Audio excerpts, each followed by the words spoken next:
Sebelum mulai acara Cupa ini, dimohon untuk Bapak Ibu untuk mengisi absen terlebih dahulu.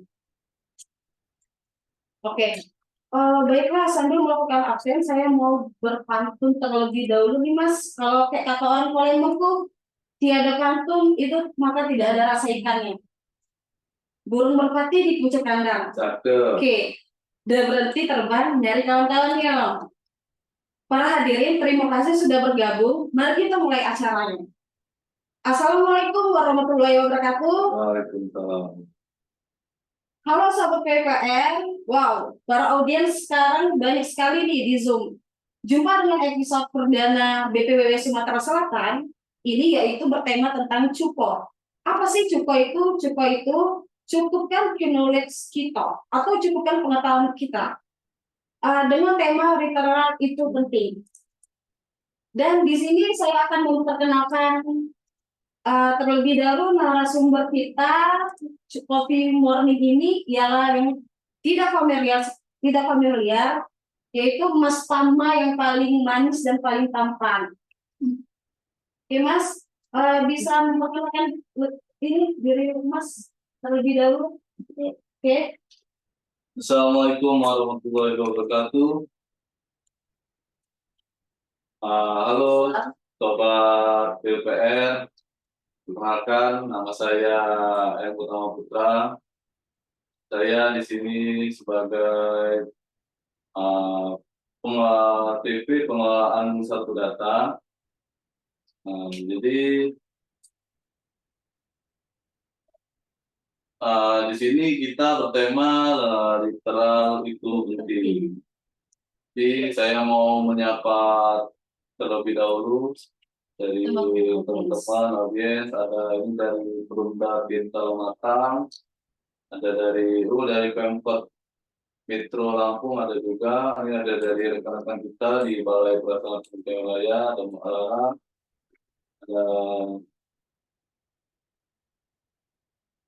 ada dan teman-teman lainnya dari lain. Oke. Tadi Mas Tama udah perkenalkan diri, saya juga memperkenalkan diri. Nama saya Siti Ratu Brima, saya dari Pelayanan Informasi BPW Sumatera Selatan. Di sini saya akan menemani kalian di acara ini. Baiklah, Mas Tama, nggak usah mempersingkat waktu kepada narasumber dipersilakan untuk menjelaskan materi ini. Karena itu penting. Apa sih Mas ritual itu bisa tolong dijelasin nggak Mas ritual itu apa?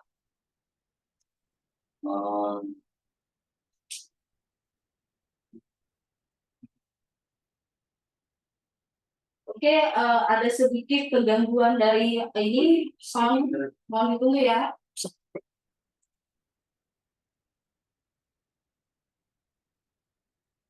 Di sini kita ngomongin tentang literal.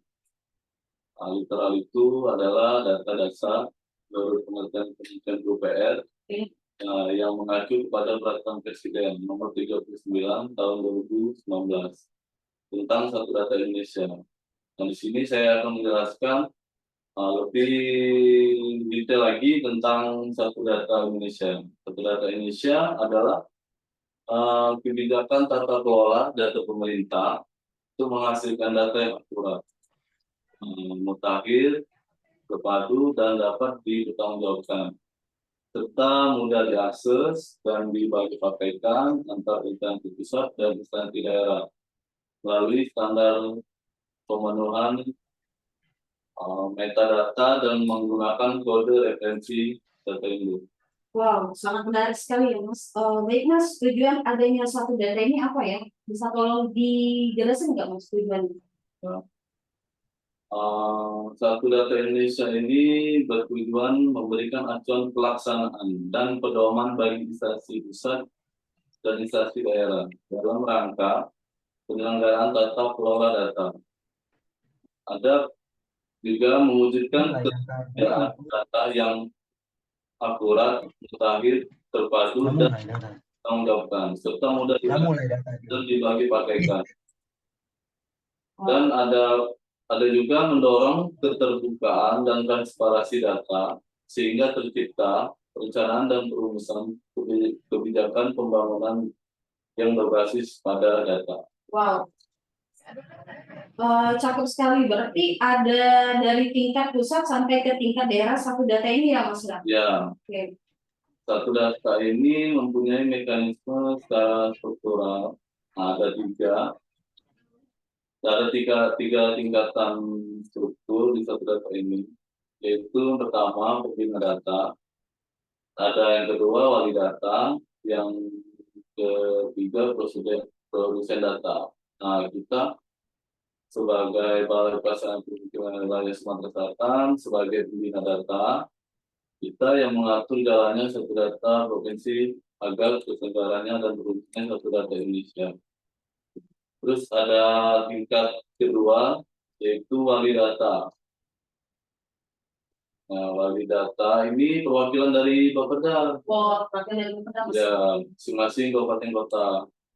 Bapeda di sini berperan sebagai pemantau atau bisa disebut juga verifikator yang telah diinput oleh OPD teknis atau organisasi perangkat daerah teknis di masing-masing kabupaten kota tersebut.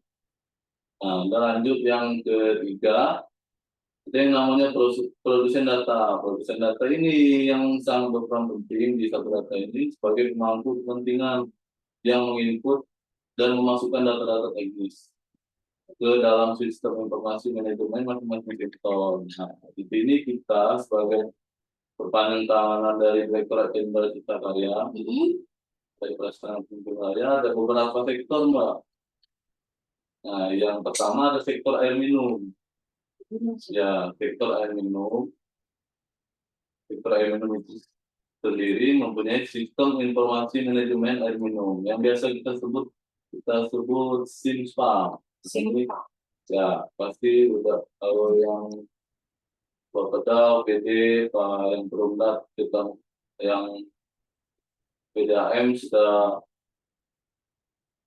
PDM, ya sudah tahu pasti dengan simpang ini. Simpang untuk tujuan untuk menginput pada aplikasi tersebut ya OPD teknis bidang air minum di kabupaten kota. Biasa diinput juga oleh Perumda atau PDAM. Nah, yang kedua ada sektor sanitasi. Di sanitasi ini mempunyai sistem informasi sendiri, Mbak. Oh, Ya, sendiri. ya. Oke. Sejenis informasi sendiri itu biasanya kita sebutnya sistem. Enggak, ini sanitasi. Ini ada lain lagi sistem informasinya. Sistem informasi Insan namanya. Insan yang menginput pada aplikasi tersebut yaitu OPD teknis bidang sanitasi di kabupaten kota. Nah, biasanya diinput oleh Dinas Perkim Kabupaten Kota dan Dinas PUPR Kabupaten Kota. Wow, mantap sekali, Mas. Jadi seperti itu ya data literal yang diinput ke dalam aplikasi masing-masing sektor agar menjadi satu data yang utuh. Terus kalau sudah terkumpul datanya kemana itu, Mas? Kalau sudah terkumpul? Nah, itu kayak terkumpul data. Setelah data pada SIM sektor diinput dan diperbarui, semua oleh petugas masing-masing OPD Kabupaten Kota, data teknis dan peta existing akan terintegrasi ke dalam ada yang namanya sistem informasi strategi penyelenggaraan kawasan permukiman dan yang biasa kita sebut SISPKP. Ya, SISPKP merupakan dokumen perencanaan pembangunan infrastruktur pemukiman berbasis spasial yang menjadi acuan untuk keterpaduan dan prioritas pembangunan di kabupaten kota. Nah, lanjut, hasil dari penyusunan SPKP itu menetapkan kawasan prioritas, Mbak. Prioritas pada kabupaten kota, serta ada daftar program dan kegiatan dalam bentuk rencana program dan investasi jangka menengah biasa kita sebut RPJM. Nah, prinsip dari SPKP itu pertama terpadu. Yang bermaksud tidak parsial, berorientasi pada pendekatan keterpaduan. Nah, ada strategi pemerintah juga yang terintegrasi dan signifikan dampaknya. Tiga, berkelanjutan yang berbasis pada ekonomi, sosial, dan lingkungan. Nah, ya, ada yang keempat, inklusi dalam upaya menuntaskan kemiskinan dan pemerataan bangunan. Oke, kita. Jadi literal itu emang sangat penting. Terima kasih Mas atas materianya. Baik, oke kita lanjutin lagi. Apa sih yang udah dibangun oleh BPW Sumatera Selatan di bidang cipta karya? Kita lihat video cuplikan berikut ini.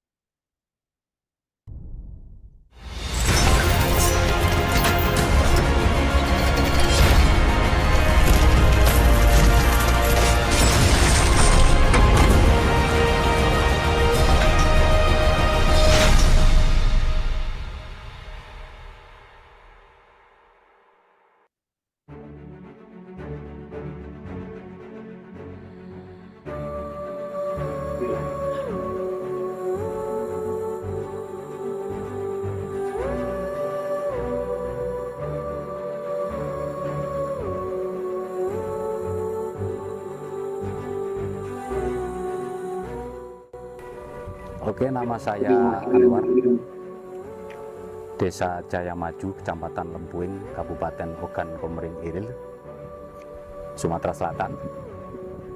Pekerjaan petani, jadi sehari-hari seperti biasa seorang petani kita menggarap sawah, dan alhamdulillah sebelum dibangun jalan ini, maka petani itu sangat sulit untuk mengakses hasil panen atau hasil komoditi mereka.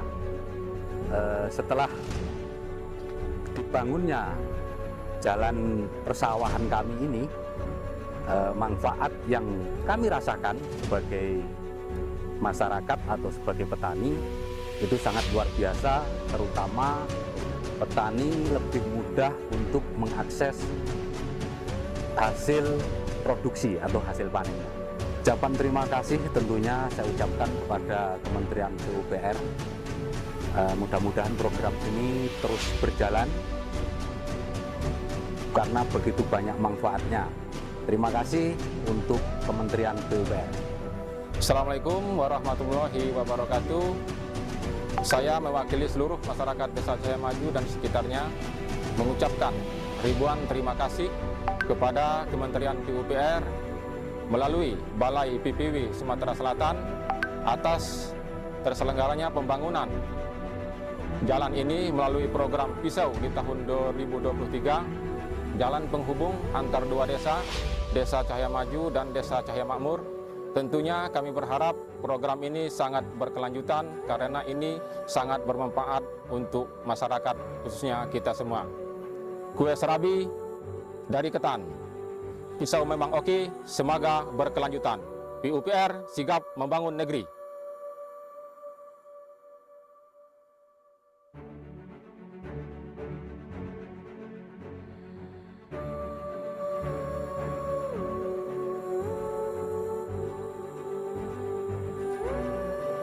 Saya Anwar bersama sigap membangun negeri.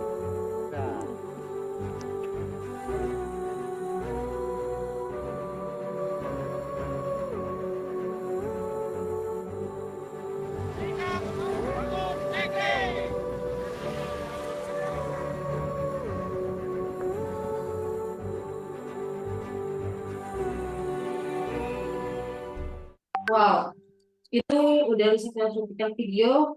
Gimana sahabat PPR? Begitu pentingnya mengumpulkan data-data yang akurat hingga menjadikan beberapa pembangunan.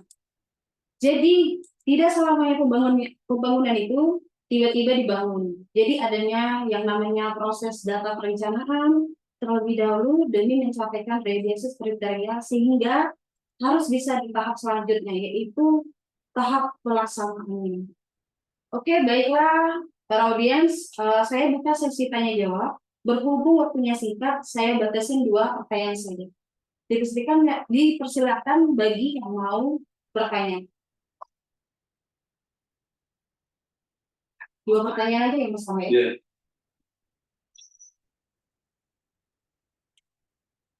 Oke. Ini pertanyaannya lewat audio, Mas. Iya. Lewat audio. Untuk audiens yang ingin mau bertanya, silakan dinyalain suaranya. Iya. Udah. Ya lah. Iya. Oke, selamat pagi Mbak Dea. Ada yang mau ditanyakan terkait dengan literal itu penting kepada Mas Taman? Mbak, sebelumnya Mbak Dea punya yang mohon maaf. Sebelumnya Mbak dari mana ya Mbak? Boleh perkenalkan diri dulu? Iya, perkenalkan nama saya Dealiania dari TU Kabupaten Pali. Yang kali, oke. Wow, jelas sekali ya Mas. Dari Kabupaten Pali, sangat luar biasa sekali. Ini kopi morning kita dari kabupaten Mas. Oke Mbak, pertanyaannya apa Mbak? Iya, pertanyaannya saya ulangin ya Mbak ya. Apakah ada penilaian dari literal tingkat pusat untuk setiap provinsinya? Nah, kalau ada itu sistematisnya seperti apa? Penilaiannya itu seperti apa gitu? Mungkin bisa dijelaskan. Oke, terima kasih. Ya, terima kasih Mbak. Oke, terima kasih kembali. Ini Mbak ya. Kita tampung dulu ya. Para audiens, ada yang ingin bertanya yang keduanya?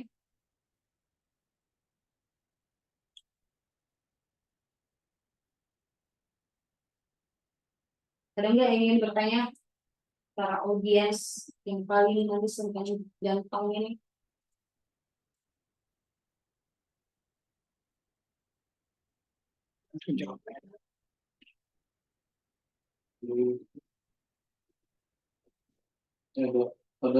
Dari Aulia Lampung. Bisa berkenalan dulu. Selamat pagi Mbak Aulia. Bisa dengarkan suaranya? Assalamualaikum. Waalaikumsalam Mbak Aulia. Izin perkenalkan, nama saya Aulia dari Pemkot Metro Provinsi Lampung. Saya ingin bertanya kepada Mas Tama nih. Dilihat dari penjelasannya tadi ada yang namanya metadata. Bisa dijelasin metadata itu apa ya Mas? Terima kasih.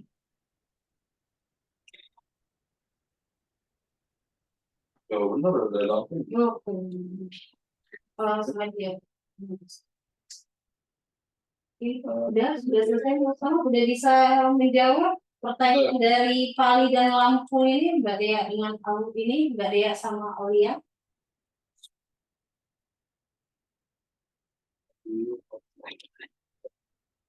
Baik sekali ya Mas Tama ya, di kopi waktu ini para audiensnya dari kabupaten.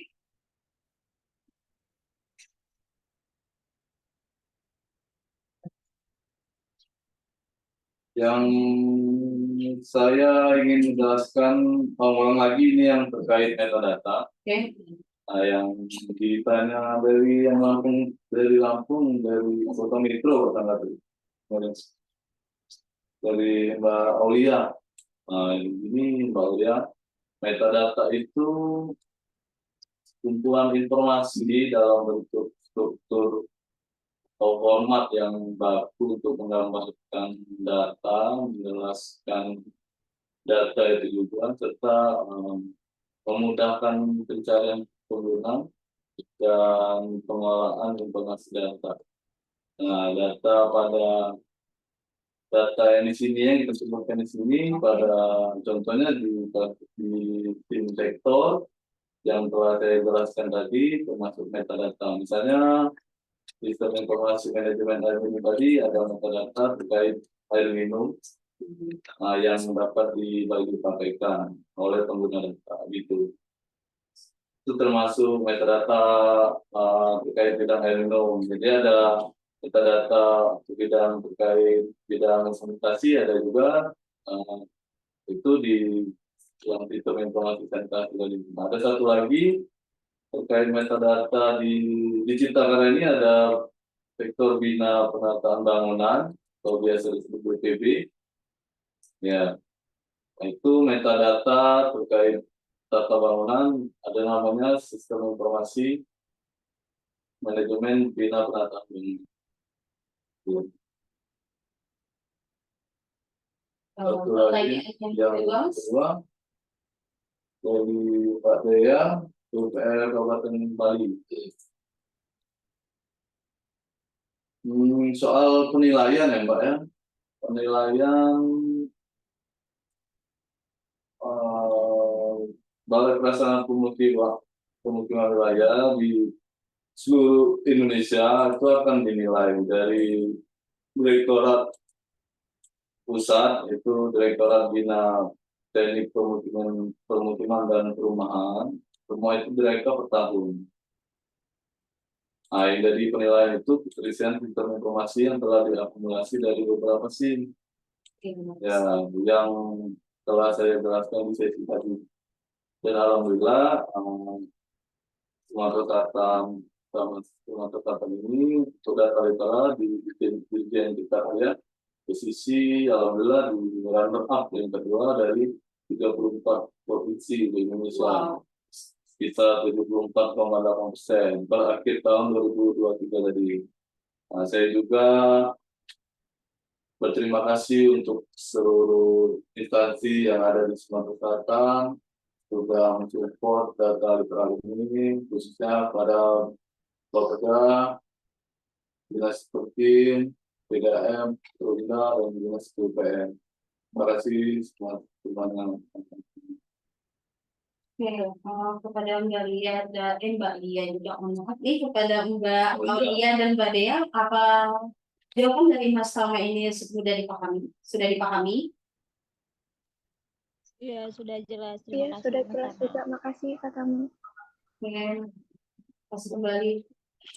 Mas, wow, gila. Terima kasih Mas atas penyampaian kopi morning ini. Jujuran aja Mas ya, Delima ini kan baru di Balai Permukiman Sumatera Selatan ini baru 2 bulan. Jadi Delima ini, literal itu sangat penting loh Mas, dari penyampaian Mas, materi-materinya. Dan bagaimana untuk para audiens, apakah kalian sama kayak saya, udah paham dengan literal itu penting? Kalau sudah paham literal itu penting, baiklah. Waktu sudah 15 menit, sudah closing. Sahabat BK episode jumpa pertama Coffee Morning Cuko ini.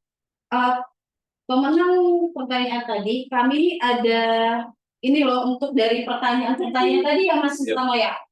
Jadi kami ada hadiah ini nggak kelihatan ya Pak? Kelihatan. Nih, dari Mas Tama aja ya. Nih, ini ada Gitu. tas. Gitu. Nanti pertanyaan yang kedua tadi dipilih Mas Tama yang terbaik. Kan dihubungi ya Mbak.